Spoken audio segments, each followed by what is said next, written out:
وې د حجر بن عدي نقل يلمسو فراش امه بيده چې کله به مور د شپې سملستله مخکې دینه چې دا مور هغه ځل ورشي دا په منډه باندې لاړ د بشو والاو وې زر زر به د مور د بستر د شو وکتا لاس به قرباني ورو چې کله به کم شي غوټه موټه نه غځي به زر اوار کی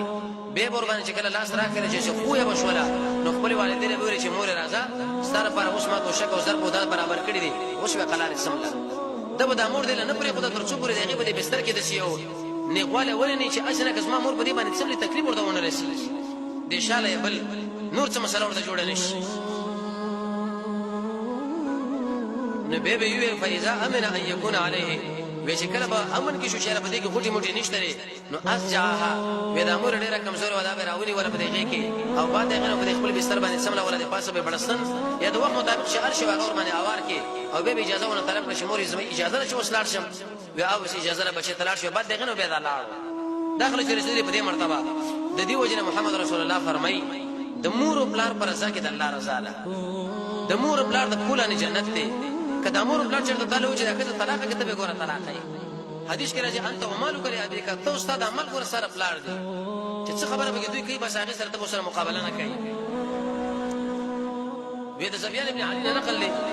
وكان من ابر الناس بدا هغه چا نو چې ډیر نه کانو خلقونه لقد باتت امه وې د مور ورځه ودشولا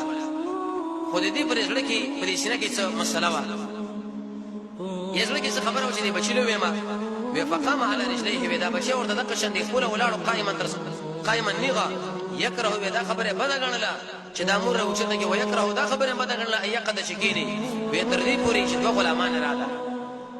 د مور یو شی طلب شو چې بچي زما خپل اوبر راوړل وې دې بچي په منډه باندې د اوبر راوړلې چې کله ورته راوړل د مور دومره کمزور شو چې ایسته ودی شو وبېرته نی ورته شي ولاړ نه راځي ګولنه چې مور راوچته شو به ته راوړې او نه کې نسلو وې څنګه څنګه کینه و د امر به आवाज وکړي به چې راوچته کې به ورته تکلیفونه راشي غلامان ورته رااله وې حتی تر دې پورې چې دا یو غلام په دې طرف ودر دی په بلا به نشي غور باندې ډډه ولا لاسونه ور باندې شوې و ولیکن امده شي ولاړو تر دې پورې چې مور راوچته شوې